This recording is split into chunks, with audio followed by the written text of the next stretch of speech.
생명의 날입니다. 우리 아침 예배로 하나님 앞에 함께 나가겠습니다. 오늘은 데살로니가전서 5장 12절에서 22절까지의 말씀을 우리 화면을 보며 함께 읽으시고 우리 하나님 말씀을 함께 나누겠습니다. 형제들아, 우리가 너희에게 구하노니 너희 가운데서 수고하고 주 안에서 너희를 다스리며 구원하는 자들을 너희가 알고 그들의 역사로 말미암아 사랑 안에서 가장 귀히 여기며 너희끼리 화목하라. 또 형제들아, 너희를 권면하노니 게으른 자들을 권계하며 마음이 약한 자들을 격려하고 힘이 없는 자들을 붙들어주며 모든 사람에게 오래 참으라. 삼가 누가 누구에게든지 악으로 악을 갚지 말게 하고 서로 대하든지 모든 사람을 대하든지 항상 선을 따르라. 항상 기뻐하라. 쉬지 말고 기도하라. 범사에 감사하라. 이것이 그리스도 예수 안에서 너희를 향하신 하나님의 뜻이니라. 성령을 소멸하지 말며 예언을 멸시하지 말고 범사에 헤아려 좋은 것을 취하고 악은 어떤 모양이라도 버리라. 바울은 편지를 이제 마감하면서 몇 가지 당부를 합니다. 우선 교회에서 사역하는 사람들을 존경하고 성도 간에 서로 화목하라, 이렇게 메시지를 전해줍니다. 그러면서 이제 이 교회 공동체 안에서 성도가 마땅히 실천해야 될 내용들을 언급을 해주고 있습니다. 여기 14절에 보면 이 네 부류의 사람이 나오죠. 먼저 게으른 자입니다. 이 게으른 자는 아무것도 안 하고 무의도식하는 사람을 얘기할 수도 있지만, 여기 보면 질서가 없이 사는 사람을 말하는 거예요. 내가 열심히 살고 최선을 다해 살고 속도도 100km가 넘는데 이 사람에겐 공통된 인생의 질서가 없어요. 이것도 게으른 거예요. 그래서 여기서 나오는 이 게으리라는 얘기가 바로 무질서하게 사는 사람을 지칭합니다. 그래서 이 공동체의 질서를 교회 안에서 잘 정리하고 균형 있게 하기 위해서는 그들을 훈계하고 다스리라고 말합니다. 자, 또 있죠? 마음이 약한 자가 나옵니다. 자, 이거는 자신감이 없는 사람을 말합니다. 신약에서 딱 이곳 한 곳에만 등장을 해주고 있어요. 바울은 그들을 격려해주고 그들에게 용기를 북돋아 주면서 신앙을 유지할 수 있도록 도우라는 거예요. 멘탈 약한 분들 있죠? 자, 힘이 없는 자가 있어요. 세 번째는. 그러니까 이거는 원래 약점을 가진 자를 말하는 건데, 바울은 신앙이 있지만 성숙함에 이르지 못한 그런 성도들을 잘 붙들어 주라는 표현으로 힘이 없는 자라는 말을 씁니다. 그리고 끝으로 사람에 대해서 오래 참으라 라고 되어져 있습니다. 자, 이 얘기는 앞에 세 개가 수식하는 거죠. 게으른 자, 마음이 약한 자, 힘이 없는 자. 자, 여러분, 이들의 공통적인 특징이 뭐예요?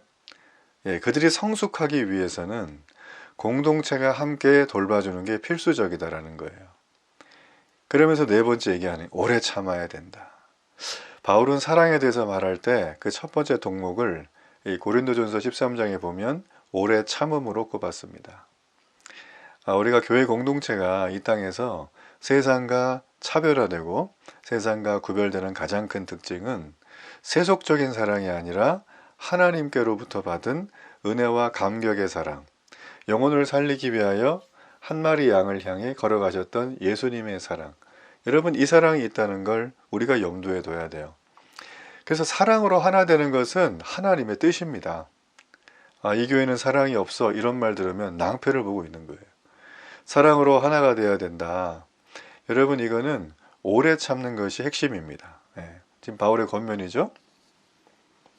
지금 바울은 이제 그런 얘기를 우리에게 계속 이어서 얘기를 해주고 있어요. 자, 15절에 보면 삼가 누가 누구에게든지 악으로 갚지 말고 항상 선을 따르라고 했습니다. 여러분, 그리스도 안에 있는 사람들은 전부 이 땅에 선한 일을 위하여 지음을 받았습니다. 에베소서 2장 10절의 말씀이죠. 여러분, 선한 일이란 게 무엇이겠습니까? 그냥 뭐 나는 주변에 자비를 좀 베풀고 이 연말 되면 좀 돕고, 물론 이것도 선한 거죠. 여기서 말하는 선한 일은 우리가 선하다라고 하는 그 모든 일반적인 범주, 카테고리, 그리고 나머지도 다 포함하는 거예요. 자, 그 포함하는 게 뭘까요? 우리가 예수 그리스도를 믿는 증거와 행함과 언어와 또 그들에 대한 평가가 와야 되는 거예요. 그래서 선을 추구하는 것은 우리의 삶 전부를 말하는 거예요. 그래서 선을 추구하는 삶은 성도의 특권인 동시에 의무라고 합니다. 사탄에게 마음을 빼앗기지 않는 방법이기도 해요. 선을 행하는 게. 그래서 하나님은 우리가 선으로 어떻게 하래요? 악을 이기길 원하시는 거예요. 예수님 그래서 우리에게 먼저 보여주셨죠. 영적인 귀한 모범, 오른뺨을 맞으면 왼뺨을 대어주라. 원수를 사랑하라. 여러분, 세속적인 세상, 굉장히 미신이 판을 치는 인간관계의 중심에 있는 세상은 절대 오른편 맞으면 왼편 못 대줍니다. 원수를 사랑하라? 아니, 가당치도 않은 얘기예요. 그들은 악은 더 큰 악으로 이겨야 된다. 복수는 더 크게 해야 될 뿐이다. 그렇게 말을 해요. 우리가 지금 보고 있는 전쟁들, 실제 이제 일어나고 있는 국가 간의 전쟁, 개인의 전쟁, 삶의 전쟁, 이런 모든 것들은 보세요. 악을 이길 수 있는 길은 더 큰 악이다. 복수는 악을 되풀이한다. 이걸 우리에게 보여주는 거 아니겠습니까? 자, 이 모든 악의 고리가 완전히 끊어지고 승리를 이루기 위해선 선으로 악을 이길 때 아무런 부작용이 없습니다.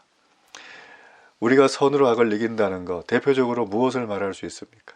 바로 기독교의 핵심적인 사건이죠. 이게 없으면 기독교에서는 아무것도 세워질 수가 없습니다. 바로 무엇일까요? 십자가의 사건. 이 십자가는 선으로 악을 이긴 가장 대표적인 거예요. 패배한 것처럼 보였죠? 그러나 궁극적으로는 승리한 사건입니다. 이 부활의 영광을 마음에 품고 이제 사탄은 십자가 앞에 모든 무릎을 꿇었고 지금 활동하는 이 사탄의 조무래기들은 우리가 선한 일을 하지 못하도록 계속 가로막는 거예요. 여러분, 그러므로 항상 선을 행할 수 있도록 하나님 앞에 그런 삶을 살게 해달라고 기도하십시오. 이를 위해 우리는 선하신 예수 그리스도 안에 늘 붙어 있어야 합니다. 여러분이 붙어 있는 방법이 바로 아침 예배하는 거예요. 그리고 이 본문 말씀을 한 번, 두 번 읽고 저녁에도 자기 전에 한번 보시고, 그리고 여러분 기도하시고, 여러분 이게 선한 일을 해나가는데 결정적으로 중요한 영적인 원리라는 것입니다. 자, 이어서 우리가 지금 살펴봐야 될 말씀, 우리 정말 너무나 많이 알고 계시는 암송하는 구절이죠. 바울은 지금 말합니다. 항상 기뻐하라. 쉬지 말고 기도하라. 범사에 감사하라. 이것이 그리스도 예수 안에서 너희를 향하신 하나님의 뜻이래요. 제가 이제 많은 분들에게 저도 예전에 많이 그랬지만 하나님의 뜻이 어딜까? 요즘에도 저도 고민하는 게 있습니다. 좀 아리송한 것들. 그러나 여러분, 하나님의 뜻은 꼭 우리가 우리 손으로 다 해보다가 안 되면 들고 가서 이 뜻이 뭘까요? 그게 여러분 하나님의 뜻을 묻는 걸까요? 여기서 하나님의 뜻은 말 그대로 초월적인 게 아니라 이 땅의 일상적인 것을 말합니다. 굉장히 일상적인 것. 일상생활 속에서 성도들이 추구해야 될 신앙의 모습을 얘기해 준 게 바로 이 말씀이에요. 처음에 항상 기뻐하라고 합니다. 자, 바울은 기쁨에 대해서 자주 언급하죠. 로마서, 갈라디아서, 빌립보서 다 기쁨에 대한 얘기예요. 왜 기쁨에 대한 얘기를 하는가? 바로 하나님 나라의 중요한 특징이기 때문이에요. 우리는 하나님 나라 천국 갑니다. 이 땅에서 천국 누리고 있죠. 그래서 우리는 세상이 가질 수 없는 웃음과 행복함을 가슴에 품고 살아요. 그렇죠? 그래서 그것 때문에 우리는 넉넉히 이길 수 있다. 그래서 예수님을 믿고 구원의 기쁨을 소유한 분들이 마음의 평강을 얻는 거지, 제가 늘 자주 말씀드리지만 요가하거나 명상하거나 도 닦거나 집에서 이렇게 그냥 가만히, 그거는 잠깐 쉬는 거지 영혼의 완전한 리프레시는 될 수가 없어요. 여러분, 그걸 착각하시면 안 돼요. 교회에 와서 그 정도 수준을 누리겠다고 교회에 오시는 분들 계시는데, 그럴 거면 차라리 명상하러 딴 데 가시는 게 더 나아요. 자기는 오픈하지 않고 예수님만 이용하겠다는 건데, 여러분, 그러면 더 큰 화가 불러옵니다. 하나님은 그런 자를 그냥 두지 않아요. 심판하신다는 거예요. 자, 그 다음 말씀, 쉬지 말고 기도하라. 우리가 잠도 자야 되고 일도 해야 되고 할 것도 많은데 어떻게 쉬지 않고 기도를 해요, 하나님? 이렇게 했죠? 근데 보면 여기 항상 쉬지 말고 범사에, 이런 유사한 표현을 지금 바울이 반복하는데, 이게 다 명령이에요. 자, 이 얘기는 뭐냐면 이 명령을 나의 일상생활 속에 지속적으로 실천하라는 거예요. 이 세 가지 단어는 모두 깨어 있음과 관련이 있습니다. 깨어 있으라.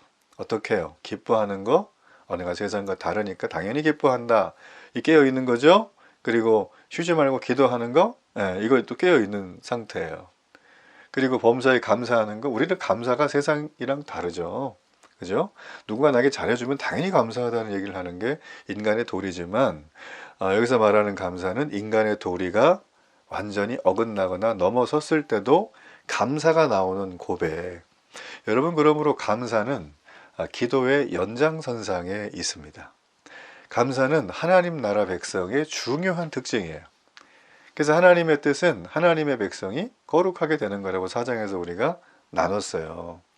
그래서 바울은 이 16절에서 18절까지 이 성도의 온전한 삶을 위한 권면을 우리에게 해주고 있는 것입니다.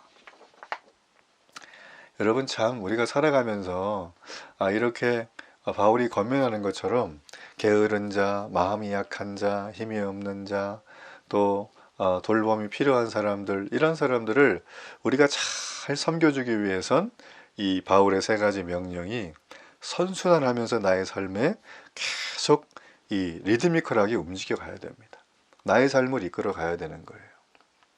자, 그래서 바울은 이렇게 일상 속에서 우리가 살아가는 모든 크리스천들에게 더해주는 귀한 메시지를 해줍니다. 그러면서 얘기하죠.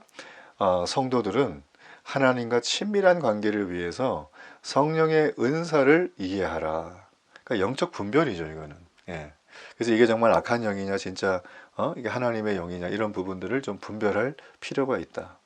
그래서 하나님은 악을 미워하십니다. 그래서 성도는 어떤 종류의 악이라도 멀리해야 되고요, 흉내조차 내지 말아야 돼요. 이 중요한 게 뭐냐면 멀리해야 되고, 그러니까 시공간을 같이 하지 않는 거죠. 그래도 생각이 나요. 그럼 어떻게 우리 흉내가 내죠, 그죠? 뭐 이런 겁니다. 우리가 뭐 약간 개그 코드처럼 욕을 섞어서 한다라든지, 그죠?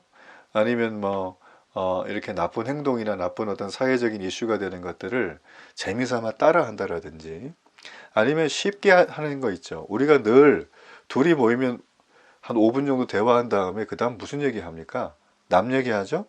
남 얘기 보통 좋은 거 많이 얘기해요. 그 사람들 흉보고 험담하고 비꼬고 조롱하고 막 이래요. 뭐 물어보나 마나 두 번째죠. 그죠? 여러분, 그러므로 언어에 성령의 재갈을 물리길 축복합니다. 재갈 물린 소와 말들은 주인이 끌어가는 대로 가는 거예요. 여러분의 입이 그렇게 돼야 되는 거죠. 그래서 흉내내지도 말아야 돼요. 자, 그래서 바울은 이제 우리에게 21절에 아주 이 완전한 정리를 해주고 있어요. 범사에 헤아려 좋은 것을 취하라, 이렇게 돼 있어요. 자, 21절과 22절은 취해야 될 것과 버릴 것에 대해서 얘기를 해줍니다. 자, 이 얘기는 뭐냐면 모든 것을 아주 신중하게, 자, 그 깊은 속까지 전부 알아봐서 만일에 우리 교회 공동체와 여러분 개인의 신앙에 좋은 것이 있다면 절대 놓치지 말고 소유하라는 것입니다. 자, 우리에게 정말 좋은 것이라고 여겨지는, 고민하지 않고 늘 이건 좋은 거야 라고 말하는 것들이 있어요. 그죠? 우리 신앙 성장을 위해서 뭐가 있을까요? 첫째는 예배입니다. 여러분, 예배를 소홀히 하는 사람들은 신앙생활 유지하는 게 매우 어렵습니다. 이건 이 성경에서 말하지 않아도 제가 이렇게 목회 활동을 하면서 늘 봐오던 거예요. 이렇게 어려워서 교회 왔는데 인생 잘 풀리잖아요. 그럼 교회를 또 안 오세요. 예배를 슬슬 빠지면서. 참나. 그래서 인생 잘 풀리는 게 제가 볼 때 그분에게는 오히려 저주 같아요. 제가 볼 때. 인생 안 풀리는 게 오히려 나아요. 하나님 앞에 올 수가 있으니까. 그래서 이 예배는 우리가 정말 놓치지 말아야 될 거죠. 그래서 여러분, 주일을 목숨 걸고 지키세요. 일주일에 주일 한 번 가는 거, 목사님 얼마나 힘든데요. 6일 동안 일하고 너무 힘들어요. 정말 제 인생 최대로 드리는 거예요. 1시간. 여러분, 그건 최대가 아니고 여러분 삶의 최소한의 시간을 드리는 겁니다. 주일은. 온전한 주일 성수가 여러분에게 임했을 때 여러분의 삶이 어떻게 달라지는지를 꼭 경험하시길 바랍니다. 여러분, 주일날에는 비즈니스 잡지 마세요. 개인적인 만남 자제하세요. 죽고 사는 문제 아니면 뭐 상가집 이런 것도 웬만하면 가지 마세요. 이런 거. 예. 여러분 주일날 보세요. 제가 왜 이 얘기를 드리냐면은 우리가 십계명에도 그게 나와 있죠. 그쵸? 여러분 우리가 6일 동안 어떻게 삽니까? 어떻게 사셨어요? 6일 동안. 뭐 스케줄 팍팍하게 사는 분도 계시고 하여튼 노선하게 사는 분도 계시지만 6일 동안은 전부 누굴 위해 살아요? 날 위해 살아요. 대부분 다. 그러면 7일째 되는 날도 날 위해 살면 여러분의 뇌, 여러분의 육체, 여러분의 영혼은 쉴 시간이 없죠. 하나님이 거룩한 안식일을 기억해 지키라고 하신 이유는 일주일 중에 하루를 하나님이 빼앗으려고 한 게 아닙니다. 우리 인간은 7일 내내 일하면 반드시 탈이 나게 돼 있어요. 7일 내내 섬기는 게 나라면 인간은 탐욕과 욕심의 덩어리가 됩니다. 거기서 벗어날 인간은 한 명도 없어요. 그렇기 때문에 하나님이 우리를 살리기 위해서 6일을 너희를 위해 살았다면 하루를 여기다 방점을 찍으라는 거예요. 여기 와서 샤바트가 안식일이죠. 안식하라는 거예요. 안식. 세상에 나가서 안식 못합니다. 세상에 나가서 어떤 취미생활을 하고 누구를 만나고 술을 먹고 뭐 하여튼 잠을 자든 뭐 엔터테인먼트를 하든 간에 그게 여러분에게 안식과 평화와 만족을 주든가요? 잠깐은 오는데 또 눈 뜨고 나면 월요병 걸리고. 근데 여러분 진짜 하나님을 만난 사람들은 월요병 없습니다. 왜냐하면 삶을 대하는 태도가 다르거든요. 일을 대하는 자세가 달라요. 직장에서 나를 힘들게 하는 어떤 요소들이 그 사람에게는 안식을 하고 왔기 때문에 하나님과 소통하고 하나님께 나의 삶을 드리고 왔기 때문에 그분은 다릅니다. 그래서 정말 지혜로운 여러분 경영자라면 정말 아주 신실한 신앙을 가지고 있는 온전한 주일 성수를 하는 사람을 여러분 리스트 1번에 올려서 사람을 뽑기를 바랍니다. 정말 그런 분들은 균형이 있어요. 그래서 여기서 나오는 선한 일은 바로 그것도 포함이 되는 거예요. 자, 그러므로 여러분 우리는 일상생활 속에 이제 주님이 우리에게 다시 오신다고 말씀하시긴 했지만 재림을 기다리면서도 우리는 일상적인 생활을 절대 포기해서는 안 된다. 하나님의 은혜가 우리의 삶 전체에 잘 적용될 수 있도록 우리는 나의 삶을 붙들 뿐만 아니라 하나님 앞에 나와서 예배하며 하나님께 가서 우리가 교회에 속해 있는 지체로 서로 연결된 공동체라는 의식을 생각하면서 걸어가야 돼요. 여러분 신앙의 성장은 공동체의 돌봄이 없으면 절대 성장할 수가 없습니다. 내가 지금 말씀을 알고 말씀을 뭐 진짜 한 1000구절 정도 외우는데 이 말씀이 내게 살아 역사하는지 아는지 여러분 어떻게 아실 수 있어요? 다른 사람과의 교제를 통해서 알 수 있는 거죠. 공동체에 가서 영혼을 섬기다 보면 나의 삶이 성숙한지 성장하고 있는지 아니면 퇴보하고 있는지가 금방 보인다는 거예요. 자, 이렇게 하나님 앞에 삶의 연장에서 주의 뜻을 찾아 순종하기 원하는 분들은 상황과 조건에 구애받지 않습니다. 날마다 세상에 던져주는 얄팍한 초콜릿 같은 기쁨이 아니라 하나님이 주시는 영원한 안식의 만족이 있어요.